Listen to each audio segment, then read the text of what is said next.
kasi boyebi bino nyonso ke tango nzambe alobaka na vanda kanyete na le kakana bililingi. Je passe souvent à la télévision à RTNC partout pour parler de la part de l'Éternel ainsi d'une éternel. Tala epai wapi nzambe amemi ngai na kosimbaka drapeau na mboka na biso elembo ya mboka na biso na kolobeki eza eloko moko te nakoki kosala soki nzambe atindi ngai te. Si Dieu n'a pas parlé, je ne peux pas le faire. Nzambe alobi na ngai nzambe azoyoka kolela makasi ya bato ya basoda pe ya balakisi.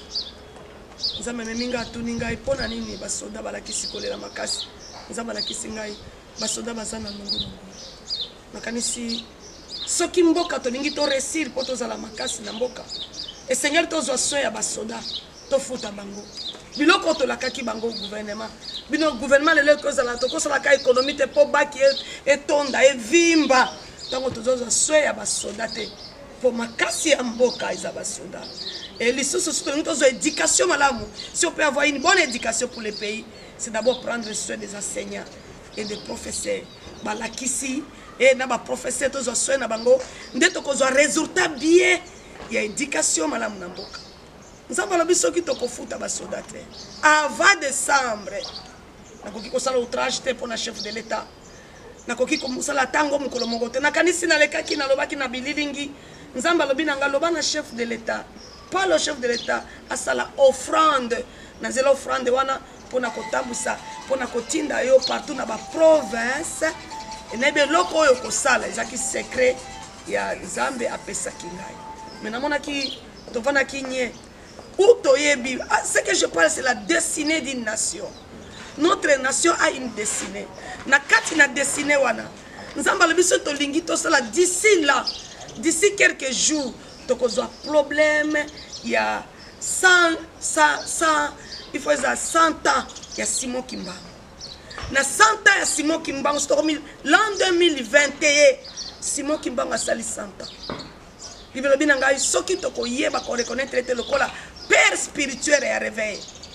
Et après tozui din après tozui nani docteur Dani après dinabala soki toyebi te je m'excuse tokosala shit na mboka na biso po tosala shit na mboka na biso te. Nzambe alingi kotia ordre na destinée prophétique ya Congo na kotia ordre wana bien aimé wana oza kolanda kanga na bililingi tokoya kosituka soki tosali offrande oyo te, soki tofuti basoda te, soki tofuti balakisi te tozwi soin na bango te. Province mobimba ya Congo na ba province masasi ekobeta et na masasi ekobeta wana tokozwa des problèmes oyo ezali ya chef de l'état na boye kosala outrage po bino botomboli justice te po bokanga basali na nzambe. Mais maloba okokanga musala na nzambe okanga prophétie te okokanga musala na nzambe oki jamais kokanga ici dit l'Éternel ce que Dieu veut faire. Parce que ce que Dieu veut faire et kosalema na l'an 2021 nzambe aboyi kokotisa politique d'église et bino bato église bolanda ngai nzambe aboyi kozwa église kokomisa ngo lokola commerce et nzambe aboyi lisusu mutu na église ko diviser église et puis mutu politique ko diviser église et comme matribalise na église nzambe aboyi. Nzambe alobi tozonga na edina bala edina nani Simon Kimbangu je m'excuse akokisa na l'an 2021. Je ne suis pas de Kimbangis, je ne parle pas les personnes Kimbangis église Kimbangis, je parle de la personne Simon Kimbangu. Simon Kimbangu c'est lui le père spirituel ya réveil na Congo. Nzambe to reconnaître ce qui to comme ici na l'an 2021 bouleversement eloko moko munene ko salema na Congo. Et nazozwa te lokola outrage naza komake de respect na mokonzi na ngai soki tosali yango te likambo ekokomela mokonzi kaka bino moko boyebi soki mokonzi aza na posa sola tosaka nzambe soki alingaka prophétie soki ayebaka koluka destiné ya Congo ya solo aluka mona ngana pesa makambo ebombani oyo ekosalema cause ya makambo comme tribalisme kokota ba division église à cause à kozanga kozwa soin na baso kofuta basoda loko bolakaki bino gouvernement bofuti basoda te et balakisi bofuti bango te tokozwa problème et na ba problème wana nzamba alobi na ngai ancien président atia asala vote te soki ozana vrai baconseiller kosala te soki osali fe na yo eza mabe nazomona nde mwasi kotelema na mboka nazomona mwasi kotelema nzambe alobi basi basangana surtout les femmes magistrates les femmes qui ont fait des droits nzambe anaposala bino et des femmes servantes de Dieu pour la destinée de notre pays nzambe alingi basi bazala ini basi ya Congo telema basala nzambe basi ya Congo telema basi ya Congo ba magistrate telema o basala ba ambition politique telema nzambe alingi apesa gestion ya mboka na basi des femmes politiques vous avez les ambitions c'est l'état l'an 2021 ce qui te reconnaître la personne Simon Kimbangu te makambo ekoleka na mboka na biso bolwa te ki na lobaki te na beti sete nkonga ekoki nzambe atindika na loba na lobi chef de l'état soki yemo comme mokonzi tango mokonzi akabi mboka na maboko nzambe pe azuki tina kabi na boko nzambe na makango la fois passé yemo kaza debu aza kotelema signifie kiti ya président za vide soki ba prophète na yo ba yebisi yote na ba passer ba tout autour na ba lobeli yote le président est debout. Quand quelqu'un est debout, il sera fatigué. Quand quelqu'un est debout, il va perdre de l'énergie. Quand quelqu'un est debout, les choses n'est pas stables. C'est manque l'équilibre. C'est-à-dire, il faut sacrificateur. Na offrande ya kopesa to vandi siye. Ezate ke ngana lobby yo moto za faux pasteur, oza sacrificateur, être pasteur, être faux pasteur, être aussi un prophète de Dieu que Dieu a envoyé un messager, c'est différent. Au lokoti profession ngana lobby yo bandi papesi offrande poza pembe na président au salité to luka Congo eza biso nyonso. Congo eza ya parti mboka te parce que biloko wana soki atosité Congo ekozala divisé en deux. Et Congo lisusu chef de l'état eza outrage te ana problème il faut na lobela ye moko ekozala danger pona ye il faut to battre la président il faut to linga président pe to linga mboka ba américain battre la kabatuté nzambe nda battre la kabatu comment sont américain battre la kabatu na minute et président na ambassadeur des États-Unis asa partout na même moment Australie na Congo pona kenda mboka mosusu te kana Congo poani bon mi tournate vous avez intellectuel bon mi tournate vous ne posez pas de questions s'il est pour nous mais pourquoi zo sala yango nzambe azana posa to zonga epai na ye to yokaye l'an 2021 eza ko annoncer mabe makasi pona mboka Congo mboka ezoke na pante na danger et masase kolela partout dans ba province nzambe alingi makila lisusu ko sopana te nzambe abeti sete mama makila ezo sopana ekoki peut-être toko situka makila ya biso ba sacrificateur na biso ba konzi yango nde ekosopana surtout sale attention te voilà le message que Dieu m'a donné. So mutuna nanga nazotuna par rapport ya message oyo ozwi ya komona ki soki totosi to reconnaître Simon Kimbangu te masasi ekobetama na toutes les 26 provinces ya RDC. Mais toyebi ke batu mususu ba chrétien ba reconnaître Simon Kimbangu te. Yo ozwi idée wana wapi ya ko reconnaître Simon Kimbangu to oza muta kimbangiste to oza na ba relation moko na batu wana ya na batu église kimbangiste. Merci beaucoup Papa Djabi. Nakanisi nazoloba te masasi kobeta pona personne Simon Kimbangu. Simon Kimbangu na yebi ete pe na sambela kuna te natikala jamais kolota ye. Mais naloti mama Tumba, naloti mama Salama Kofi. Nzamba zana likamaningé sana na Congo. Mais biso ba chrétien toza ba ingrat. To reconnaîtra ka hiérarchie ya ba père spiritualité. Na côté sacerdoce na Congo. Nzamba lobi na ngai Simon Kimbangu na yebi même pas na sambela jamais na kina so ba pena muta Simon Kimbangu te. Simon Kimbangu na l'an 2021 akokokisa Satan na yebi te so za bongo. Na Satan na e bouleversement ko salema na Congo. Ça c'est. Deuxièmement, ça c'est kobeta à cause du respect moko sacerdotal na mboka na biso ezate. Yango nzambe azo passo la prophétie. azo pasola nzela azo tia nzela na katikati pour la prophétie pour la révélation zwa nzela c'est-à-dire soko tali tango président na biso akotaki na bokonzi ayebaki na kosede mboka na boko na nzambe et ayebaki na kosede kiti na ya bokonzi na boko na nzambe na ba signe principe normal président est debout non président n'est pas assis parce qu'il a donné le pays et il a donné son trône sa chaise signifie c'est un problème ça na likambo moko ya makasi lokola za debout mboka eza na tribalisme eloko etelemi soki nga na telemi na vandi te bavandi singa te balobi sacrificateur Moïse azaki assis ba soutenir ye na Aaron na Hur. Aaron c'est le sacrificateur, Hur c'est un partenaire financier pour mettre l'équilibre à l'homme de Dieu ou au roi. Si ko biloko entre que étape ya équilibre te donc une étape ba promesse na zoyoka nungu na ba soda na sololi na soda moko te a moninga général moko te ozota le longi nanga na télévision motu moko ta ko bakena kene ko mettre mal fali solo non ni policier moko te nzamba zumité mais c'est Dieu qui apaise les esprits et les cœurs du roi est dans la main du Seigneur.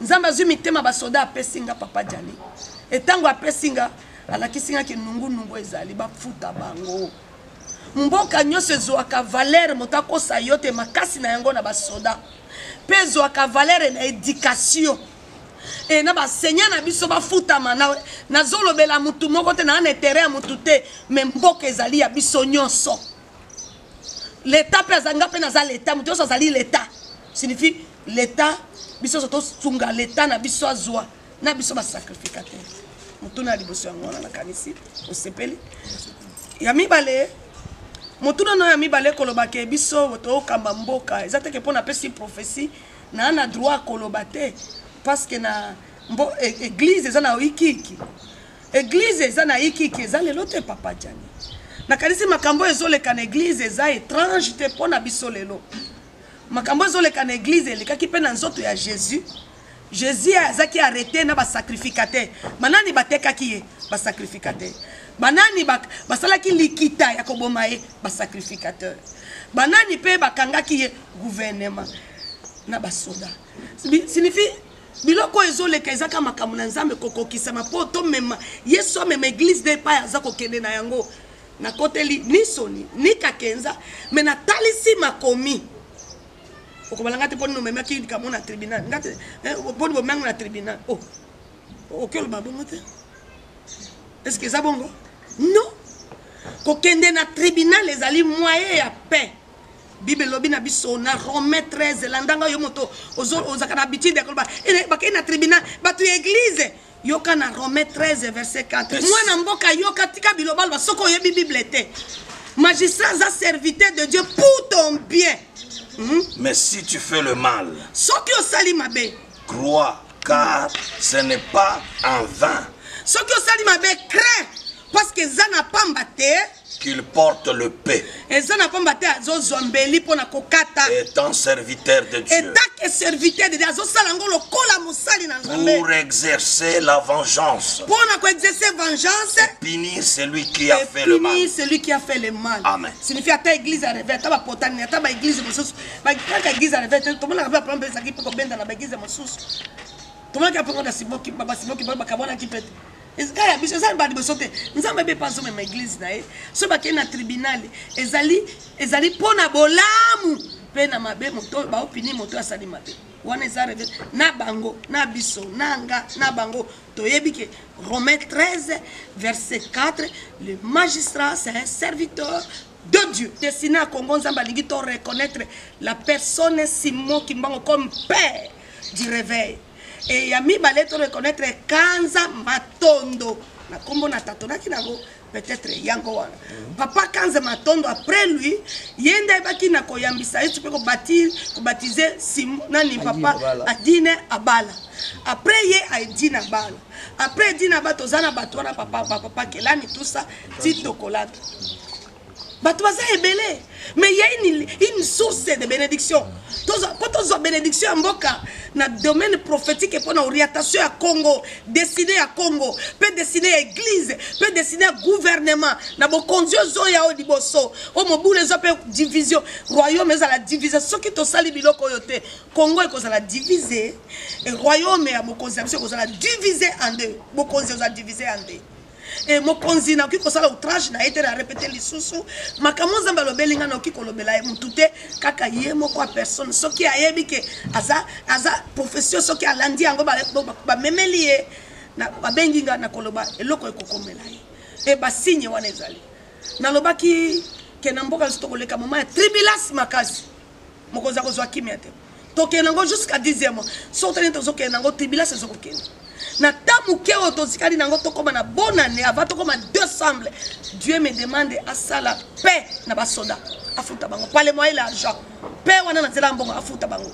Deuxièmement à ça la paix par les moyens des enseignants afuta bango paix wana ezate o munduki kokitisa te kokitisa mitema ya bato bana mboka et plus alongola loboko ba longola tribalisme na ba église et ba yeba ke église ezate pona kosala nini politique nzambe soki alinga pambola batu nzambe abimisaka ba politique ba konzi ba sacrificateur les rois dans l'église na kati église ba konzi ba bimaka na kati église ba sacrificateur bimaka ba député ba dominer na kati église eza penza boya solo même administration quand ndenge tozolo ba wana ata na bureau moko te ba nomaka mokonzi soki na bosali remise à reprise te okoki konome motute da soko tantam banomaki le soto landi le tolongoli 5 ans ya banomaki jeunesse soni soto ali olongoli 5 ans ya problème ya confirma azana 6 mois à 7 mois sur la salaire mais avant bolongola mutu basala ka remise à reprise na ba document président ngana yebi po makamo basali wana pe na yeba kiti o basali kuna côté mosu na yeba kiti bakati na yeba kiti zaka ta informé na situki biso na bino tolandika ngona bidilingi kane tolandibo mais arrêtez mon konzi ngana yebi o biso to votaki eza jeunesse soni ka foot tina sala ka réunion ya RC na tikala komona dodo kamba na réunion te ni na réunion ya membre effectif ni na réunion ya ba évêque ni na réunion ya ba fondateur na tikala jamais komona ye na lobilo kwa mutu nanzana soki bino mibali na mboko boyebi su ko gérer Congo te botikela basi ba gérer moi sinyo sazolanda ngai tozo responsabilité à main. La Bible me dit elle a porté la vie pour donner la vie. Elle a perdu la vie pour donner la vie. Mais à quoi que nous avons perdu la vie pour donner la vie, on peut aussi prendre la vie que nous avons donnée aux autres. Jésus a perdu la vie. Moi, c'est à Koufa Kanakobota. Ce qui kobota les amala muta kushima, qui kobota la mettre hôpital à Koufi. Pour na kopesa bato belé bomoy, même ba pasteur, même ba roi, même ba soda. Moi si nous sommes dans na tango yo, oza mwasi otangi, oyebi ko gérer ndako, oyebi ko gérer église, oyebi ko gérer entreprise, oyebi ko gérer oza na douleur, il y a fatement même église, même Christ lui-même. Elle avait perdu la vie pour donner naissance à l'église. Si on a pris cette notion que les femmes prennent de l'autorité, de prendre, moi si nous sommes autorité, elles ont capacité à koboto la responsabilité. Parce que nous balingi ba terrain, yambongo, ba terrain politique, on n'a pas besoin. Milimo ebeleza na bandako ezako souffrir. Bato nyoso te babika kana mbongo. Moto so babika kana na prière, moto so na offrande, moto so na relation na yena pasteur. Tango to bandiko bossa na identité, tozo humilier Christ, toko bunda bitumbati Christ ndengenini. Quand on se prépare pas aujourd'hui. Nakoki kolobela ngo mingi te parce que même dans liwa ya après, dans liwa ya Jésus, il y avait un main noir. Sotali arrestation ya Jésus, accusation ya Jésus, il y avait un main noir dedans. Nakoki kokota ngo mingi te parce que tout ça la église lokola millier commerce était pe eloko toki kotiolango beso to balobela kango parce que église eza na et azo apporter bénédiction eza arche de l'alliance eza ko apporter pe malédiction so to kolobelango malamu na mboka pe to ko battre l'église to ko pambwa mais so to kolobelango mabe to ko pambwa mate pe RC pa na ngai kabwani te eza kaka moko moto azana ba ambition na ye politique pour kota na politique atika RC akene na politique et comment ma bongo soki na lingi ko sala eloko nanga na ba projet nanga je peux le faire. Caïphe azaki autoproclamé na Bible, mais Jésus n'était pas autoproclamé. Mais vis-à-vis Caïphe na Jésus, vis-à-vis à Jésus, Caïphe a passé là qui robe na sacrificateur. C'est l'état que Dieu a d'amener l'église et pas y alingi. Donc on le belango mingité. Nous avons pas la 15, nous avons pas la Sony, ma femme ça RSC ezaka kamoko. Ce qui me bali ba ko gérer te. Bino bolo bibino ke basi bate ya kate. Mais biso za basi tozo vendre sa ba ministère kimia pe tozo na kati ya mutu te. Ezamoko oyo wapi? Ezamoko wapi nde mutuna na biso ya dodo kamba to ya ezaka kamoko RSC ka bonite kaka moko oyo ngama malfa na zala kati kaka yango na bi mosute. Ya wapi? Kaka yango wana natanga mutu te ponga tombola ka Yesu. Tokotanga Yesu te na mboka na biso totanga ka batu. O ngana zana kati ka yango moko wana. Soni peut to pesa ki lettre de démission te ki a démissionné puis il y a pesa ki lettre de démission te peut to baki na ko komele lettre te ke longwa parce que to kutu une infraction songolo na yoka kite.